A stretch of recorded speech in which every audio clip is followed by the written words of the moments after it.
Hi, you're listening to After Dinner Conversations, short stories for long discussions. What that means is we get short stories, we select those short stories, and then we discuss them specifically about the ethics and the morality of the choices the characters and the situations put us in. Why did you do this? What makes you do this? What makes us good people? What's the nature of truth, goodness, all of that sort of stuff. And hopefully we're all better, smarter people for it and learn a little bit about why we think the way we think. So thank you for listening.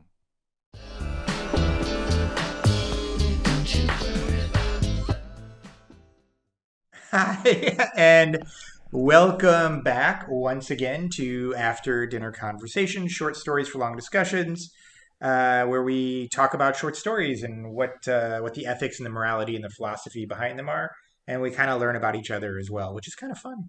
I am your co-host Colby. I'm here with Ashley. Hello. And Jeremy.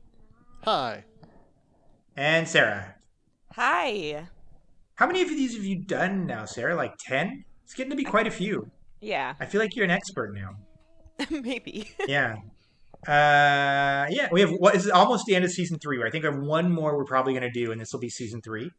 Our story is called Teddy and Roosevelt. Thank you. Yeah, Teddy and not Teddy Roosevelt, but Teddy and Roosevelt, and it's by Simon Simoncic. Simon CIC. Yeah. Simon Sick. Simon Sick. Sis. I don't know. I feel bad for the people that we kill their names. Do you have any kind of guess at a pronunciation on this name? Not really, no. Okay. Well, he was also one of our contest people. He was the runner-up, actually, or one of the three. He was one of the finalists, so he was in the top 2 or 3. It's a little bit of a longer story, but it's a solid. It's just a solid arc, right? It's much more of an arcy story than it is just like a one-trick pony, which is kind of cool. Okay, so the story. Like and subscribe, Patreon, websites, afterdinnerconversation.com, anthologies, short stories, magazine, so many things now. Magazine with, 5-6 stories each month? 7, yeah. You don't even have to think about it. They just pop up on your phone. $1.95. Come on now. It's a pretty good deal. Like less than a cup of coffee. You too can support a starving publication. So the story is written from the perspective of I don't actually know the one kid's name, the black kid's name. It's not Roosevelt because he's upset. Or is his name Roosevelt? They keep calling him Rosie, so right. No, Maybe his name is Roosevelt. Yeah, his name is Roosevelt. His name is Roosevelt, but he's also obsessed with Teddy Roosevelt. And his father died in a fire, and As he a got firefighter. as a firefighter, right? And he got burned up too. And so his mom goes to work. He goes to school. He ends up in like a mandatory lunch thing or something where like troubled kids go to talk with the therapist. It's called the Friends Group or something like that. And he quickly befriends an overweight kid who the story calls like the fat kid named Teddy, who also goes by Sweaty Teddy. This takes place in like early 80s, 81, 82, something like that. And they quickly become friends. And we find out that Teddy is in the Friends group. He's been there for years. He's like a veteran of this mandatory therapy group. Because he pulled an X-Acto knife on a teacher in art class because he was being teased about being fat and he just couldn't take it anymore. And so he grabbed an X-Acto knife. And he's been in sort of mandatory therapy class forever. Teddy, the overweight kid, and Roosevelt, the black kid who lost his father, they become friends, and they have little adventures together. One of them being is that Roosevelt tries to teach Teddy how to fight because he's like not a very coordinated kid, and he gets picked on. He's like, you can learn to fight, and he's always through the whole story he's like talking about Teddy Roosevelt. Teddy Roosevelt says this. Teddy Roosevelt says this because he has a book that his dad has an autographed copy of Teddy Roosevelt's book, The Something Life. The Strenuous Life. The Strenuous Life, yeah. Thank you. And then the story kind of comes to a climax or like a big turning point when they are at Teddy's pool when his parents aren't home, and they decide to go skinny dipping because Teddy Roosevelt went skinny dipping, and they thought that'd be a pretty fun idea.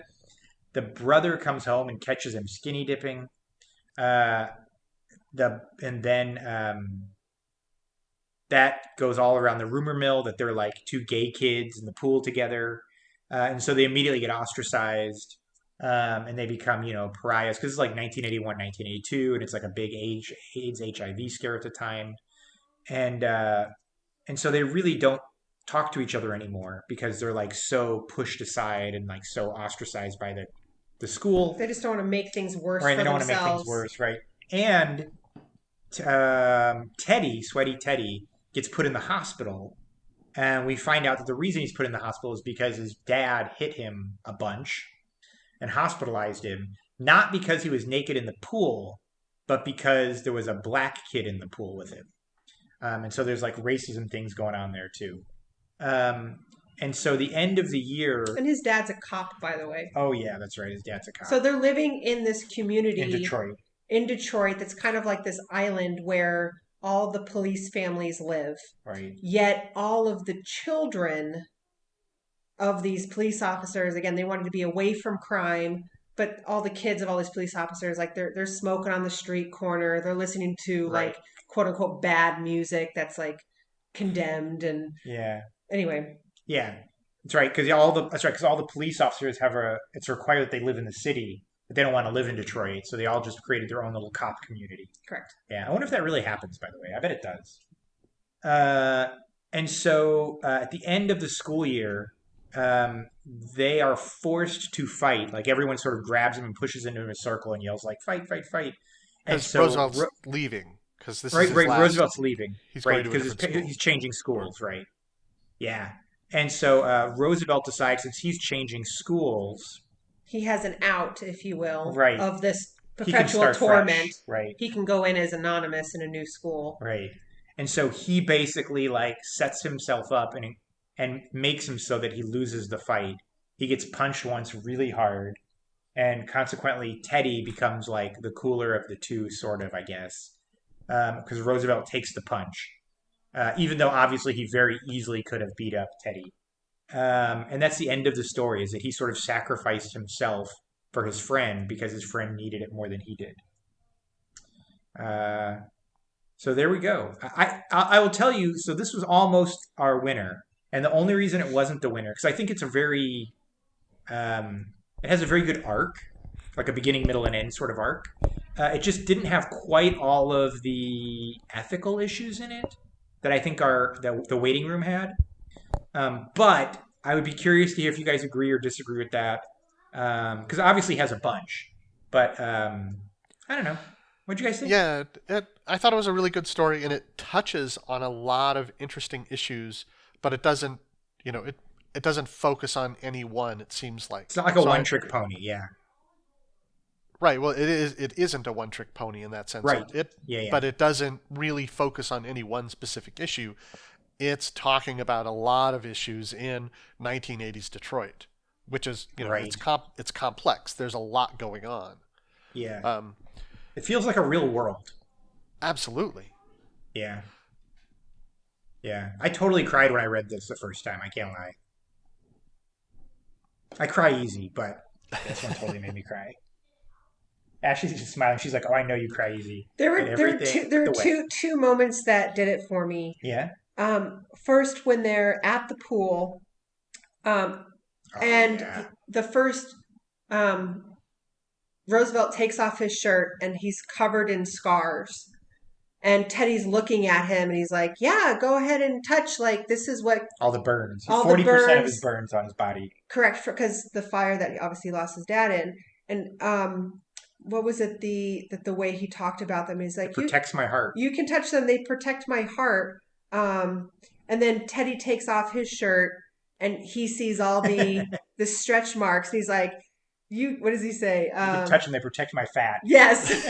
And I was just like, and then they really became as a way of showing their most vulnerability. Parts. Yeah. And they're quoting Teddy Roosevelt, and they're like, "We just made a pact. Like, we are now brothers in a sense, and let's do what Teddy did in Skinny Dip. And they're just innocent kids having found one another when they both needed it the most. And then at the end, the ultimate sacrifice of literally taking a punch to the face to save your friend, and that punch coming from your friend. It crushed me. I was like, Yeah. It was That's friendship. It was the only way that they were both going to. It was his way out. For Sweaty Teddy, it was going to be left behind. He's not going to have a friend, and he needs some way to stop the bullying on him. And look at you getting all emotional about a story. It touched me. It was a really this good is an story. I feel like this is an expert writer. Yeah, absolutely. Like this person could have written about anything, and it would have been just expertly written. I feel like. Sarah, what did you think? It sucked. I hated it. No, I don't think that at all. I enjoyed the story. I just don't. Beyond what you guys have already said, I feel like I don't have a whole. Well, yeah. Did it make you emotional, or not so much? No, not so much. I was angry. So if anger is an emotion. Yeah. Anger is an emotion. Yeah. So So you were angry. Talk about that. Quoting the story. You were black in my pool. Right. Yeah. Just to reiterate what Ashley says, these two children having been thrown together by unfortunate circumstances, right? They're stuck together in this thing because they're already outcasts. And he's fat and I'm black. Right. Teddy calls that out. We're in this detention because I'm fat and he's black. Yeah. So, and then teaching Teddy to fight was an interesting part. Yeah, teaching Teddy to fight and then being able to use that at the end to kind of redeem Teddy. Yeah. While I feel Roosevelt makes this sacrifice. This to me, it felt a lot like a young adult novel. Like not the thick ones, but the ones that are like 80 to 120 page paperbacks, like the Goosebumps sort of things. Like I feel like this would make a really good, 6th to 9th grade, 8th grade novel. Yeah, there have been a few stories we've come through where it's like, this is a great short story. I would really like to read the novelization of this, where they take these themes and explore them more in depth. Yeah. Yeah, for sure. I'm curious, Sarah, did you think about, because when I was reading it, one of the things I was wondering is, what else either of them could have done? Given the situation that they were sort of forced into this support group, this, punishment group, the fact that they're forced together, that they're forced to be outcast, they're forced to live in 1981 where, people are, racist and homophobic and HIV is a big unknown scary disease. And I don't know what they could have done differently. Or even what any of the bad people in the story could have done differently. Except not be of their time. Right. I think that's a lot of what we see in this is really, it's a snapshot. We aren't really given a lot of choices. It's a snapshot of what things were like at this time.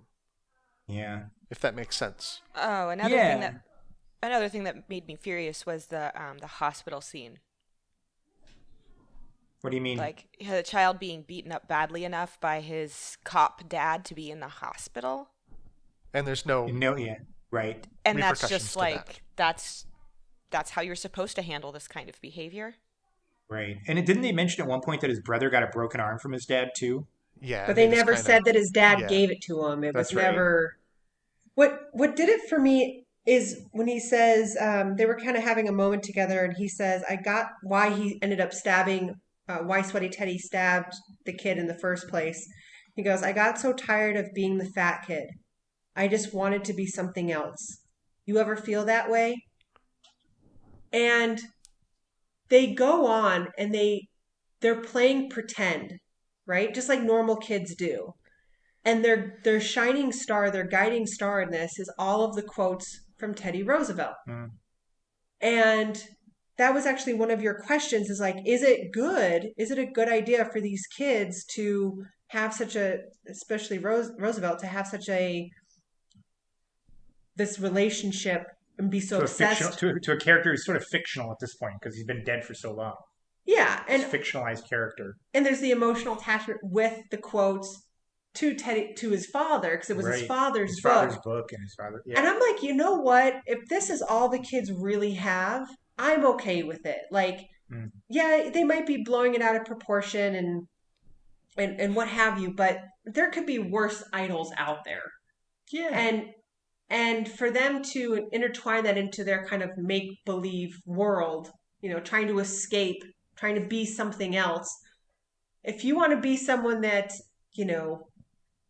far better it is to dare mighty things, to win glorious triumphs, even though checkered by failure, than to rank with those poor spirits who neither enjoy much nor suffer much, because they lived in a gray twilight that knows neither victory nor defeat. Like, these kids want to be something. I want to try.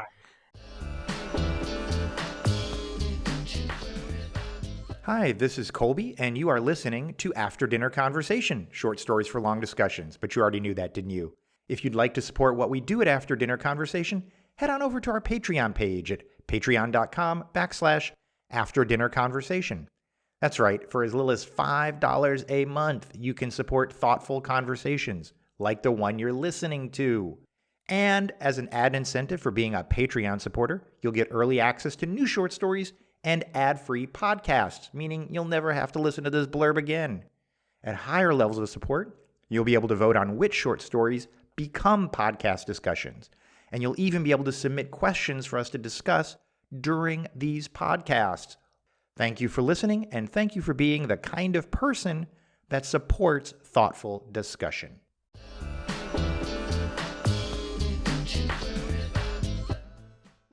Yeah. And for them to intertwine that into their kind of make-believe world, trying to escape, trying to be something else.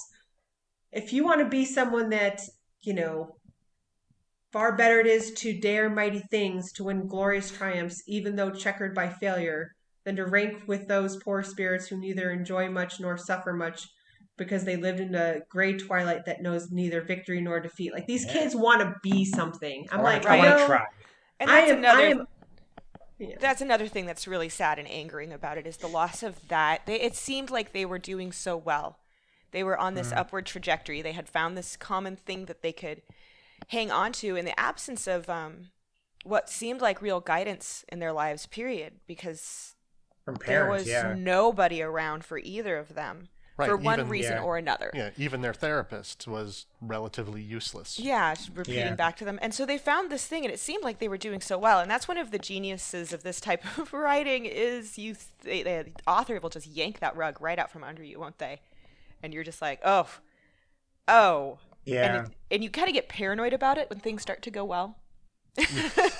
Right, because a story where everything goes well is never the story that someone writes.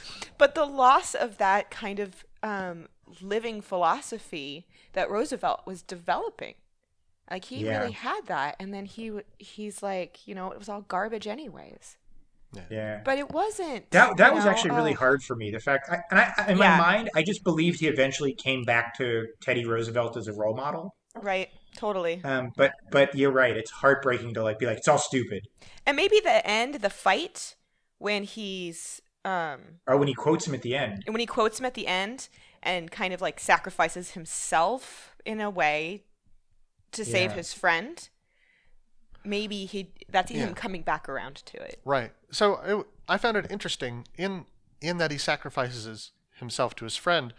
But before this, like the last conversation they have in the hospital is they tell this story of Roosevelt's friend Holt Collier tying a bear to a tree when they go out hunting. Yes, I was going to ask about this too. How Teddy Roosevelt gets his name. But he goes and he doesn't shoot the bear because it was too easy. Yeah. So this is the story they tell to each other in the hospital. Oh, and are you arguing that sort of mirrors the thing of him fighting Teddy? Yes. That if he'd have beaten up Teddy, it would have been too easy anyway. No. Right. Really? No? Or so No? he ties the bear to the tree is Yeah. the same thing as him saying, hit me. So Oh. what does it say about Teddy hitting him even though it's too easy? Yeah. You I know, took it is that it there wasn't that supposed- easy for Interesting. Teddy, actually. That's interesting. I took that even an easy target was hard for Teddy just because of his abilities. Yeah, go back to when he That was could like be. punching a pillow. He could barely hit the pillow. Right. And when it comes to it, he actually knocks Roosevelt out. Did you guys imagine him punching with like wrist out, by the way? That's totally the way I imagined it. Like wrist out. Do you think, I was thinking in the hospital when they were telling each other that story, Big Ray is the coward that shoots the bear that's tied up. Yeah. Okay. Oh, so yeah, this was for more sure. So I think that a metaphor for. that was the Oh, metaphor of Okay. that story. It wasn't in a the metaphor hospital. about what happens at the end. Because in that case, Teddy is the bear. Yeah. Because it's so easy to beat up on like a child. Like that's like, what are you proving except that you're a horrible human being? Right. So our hero Yeah. Roosevelt would never have done this, right? Right. Yeah. But what do you think about the final line though, Colby? Teddy becomes something else. Hold on, let me look at it just to see the context. I think, yeah, I don't know. I took it to mean, and maybe I didn't read deep enoughly into it. I took it to mean that he was moving on from being scared and from being a victim, I guess, and that his life was going to get better. But I also understand the thing that I think you're implying, and that is that he's moving towards being like a bully or like a coward or One of the other kids. right, one of the He's- people that should not be admired. He's an insider. Yeah, but for the wrong reasons, right? Like an insider for a group you don't want to be inside. Right. One of the things I was thinking about when I read this, and I don't know if Ashley and I talked about it before, or maybe I just talked. I have a lot of conversations in my head. Is this idea of role models, and I think we may have talked about this in other podcasts too. So I think the thing that's interesting to me about role models is they create what I would refer to as like an infinite point, right? Like Abraham Lincoln is infinitely patient and infinitely good, and never gets angry, and like so. There is a real person, Abraham Lincoln, but the person that we think about and then we model and it becomes our role model is a person who isn't Abraham Lincoln in real life, and in fact doesn't even exist. It's an impossible person, right? Whether that's Jesus or whether that's Teddy Roosevelt. And in my case, it was always like Yoda, right? Like I know I'm gonna get all emotional about it, but the idea of like not acting out of anger, right? And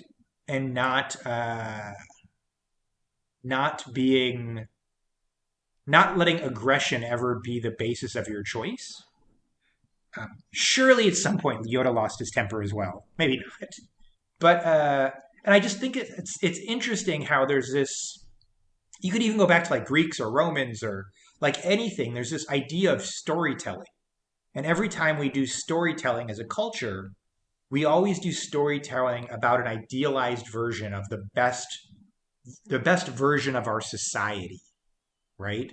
Like, what would the best American look like? The What founding would the best, fathers. what would the best Greek look like? Right. And I think that plays a really important role, right? In the case we see it in the case of the story, the role that it plays with Roosevelt, that I now have someone to aspire to be. That's impossible, but that's okay. Like the nobility is in the pursuit, not in the fact that I'll ever be as cool as this version of Teddy Roosevelt I imagine. I took that as Yeah. here's these kids that keep quoting this person. And they can memorize it. He doesn't know just the quotes. He knows all the phrases. He knows what page those things are He quoted knew on. every word in the book he said. And he knows it that way. But I don't know how much he really knew it inside until he actually put words into So he took action. the punch. Till he took the punch, and then he actually knows what that felt like. And I think for him, that's when it became alive. Like this, it isn't just words. There's more to it than that. Mm. Like he lived it, if Yeah. you will. Yeah. I'm curious for you guys, for Sarah and Jeremy. Did you have someone that you admired that was like your sort of like I don't know, I'll call Infinite Point, I guess is the version I'll use. I feel like that'd be a good name for a book.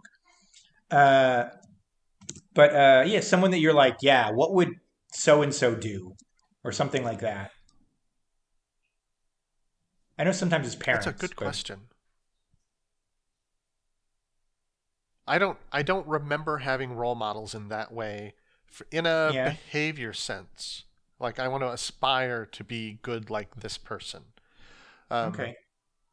You know, it was more performative. So, you know, I would like to be successful at photography like this person, or successful at music like this Oh. person. It was results. It wasn't necessarily character. Right. Okay. I've got Sarah, you're nodding like you've got someone in your head. Emma Thompson. To this day, my hero. Really? From the time Why I is was that? very small. Well, so at first it was because of the same thing, results. But I think now, when I hear her speak, Mhm. I'm like, man, I'm glad that you were my role model when I was a kid. Like that turned out well, because she's still kind of she's pretty awesome. Yeah. So she's more than just an actress now. She speaks out a lot in social justice issues, and not too often, but when she does Yeah. talk, people listen. Yeah. So Okay. I think, yeah, it's probably a little.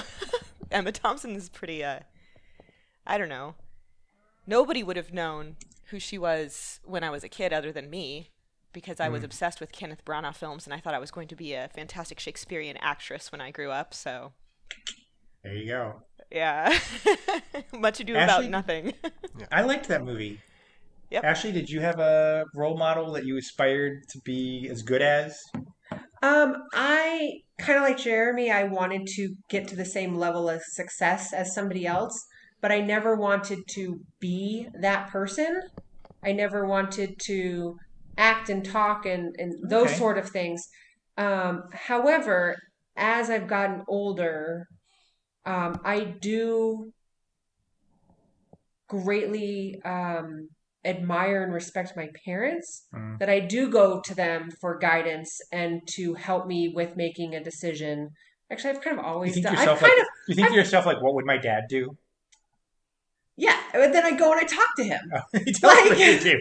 like because I value their opinion on it. I Yeah. think I've done that the majority of my life, especially Yeah. when I like became more of an adult. Like when I was younger, I didn't care too much. But as Yeah. I've gotten older, just with decisions, to help talk it out more or less than anything. Yeah. But I never was like, when I grow up, I'm going to be like my dad. It's not really anything like that. I'm still just- disappointed I can't move stuff with my mind. Yeah, you had like the ultimate, never going to aspire to be their level. Stupid metachlorians. That's why the other movies were so bad. Metachlorians, stupidest Right. thing Ruined ever. everything. It does, because it means it's not a person you are; it's a person you're born as. It's the Right. stupidest thing ever.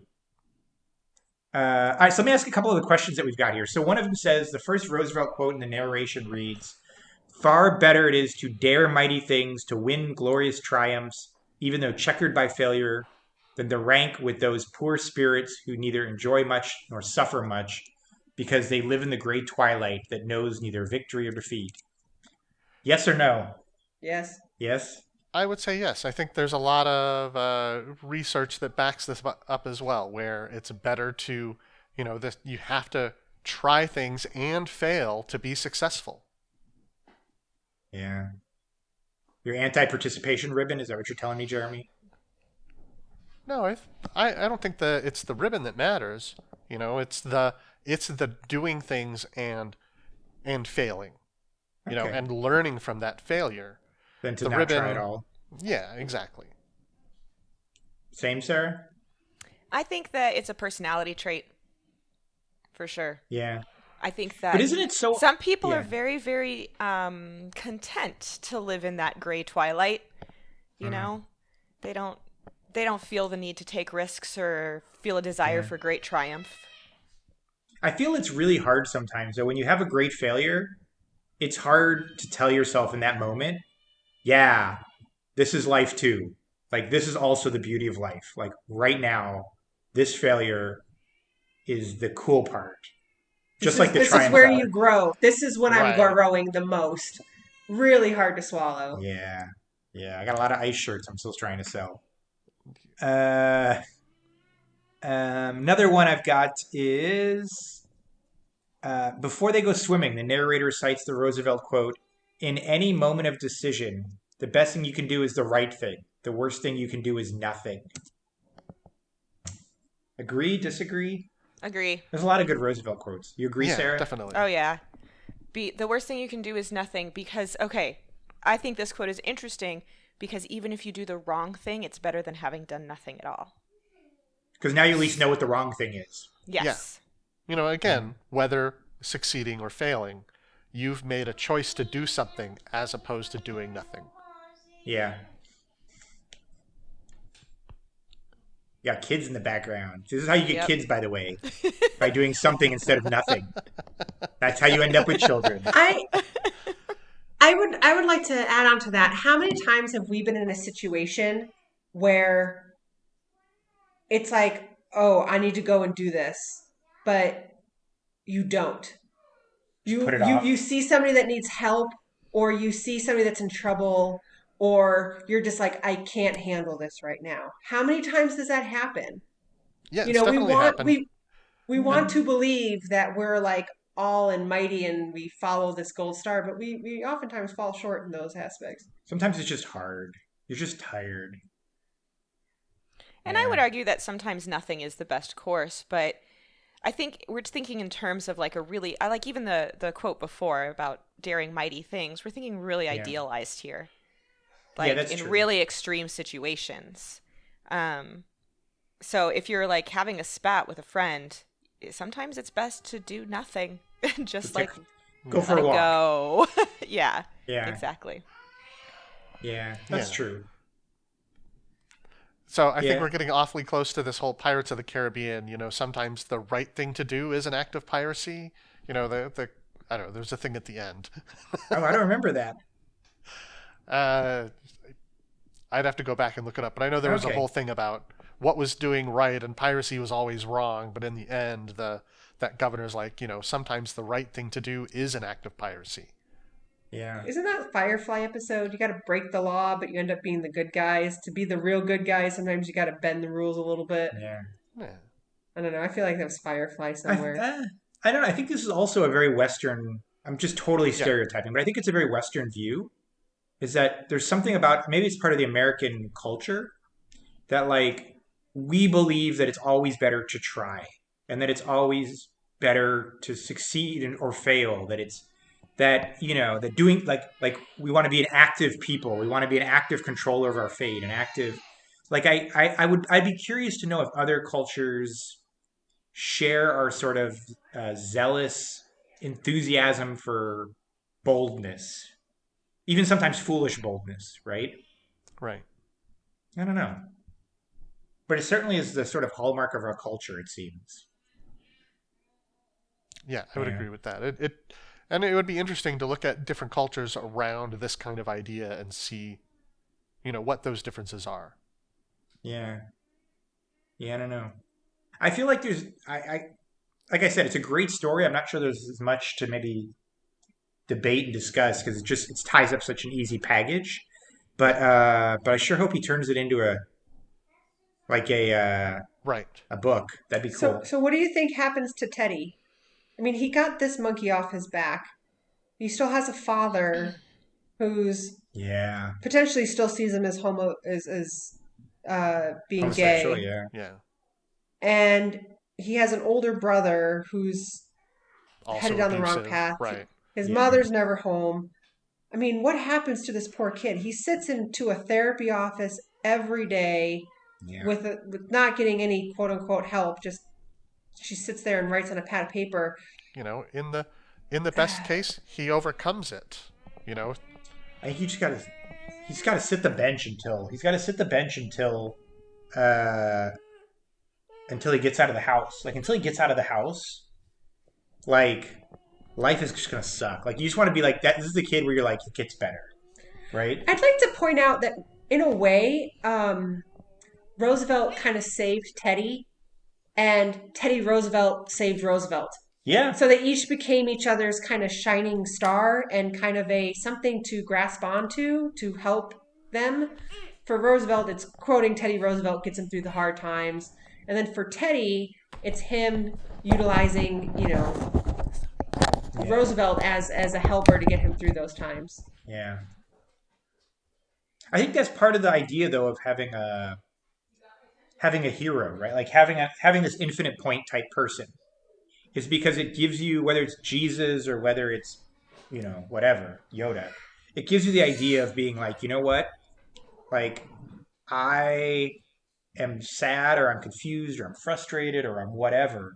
And I know that this person expects more out of me or expects me to act a certain way. Or I don't know. Like the same way that I think Teddy Roosevelt does for Roosevelt, right? Like it gives him a person to, I don't know. A barometer. Yeah, barometer of like goodness or of like choice. Yeah. Jeremy, anything else you want to add here? No, I think that's it. I think we've hit all the topics here. Okay, I know you got some kid stuff going on over there as well. That's all right. You guys have sorted it all out. That's okay. No worries about it. All right, so you have been listening to After Dinner Conversation, short stories for long discussions. Again, this was a runner-up in our writing contest, so check to see if we've got another writing contest going. It's worth $250 in a podcast for 45 minutes about your story if you win. Yeah, we love reading them. I'm reading them, the most recent contest right now. Like and subscribe, go to our Patreon page, order the magazine for $1.95 a month, get it delivered every month automatically. I think that's it. Have I missed anything? The website's afterdinnerconversation.com. I think we're good. One more and then we're done with season 3. Woo! All right. Woo! Way to go, us. Thanks for joining us again, guys. Yeah, you're welcome. All right, bye-bye. Bye.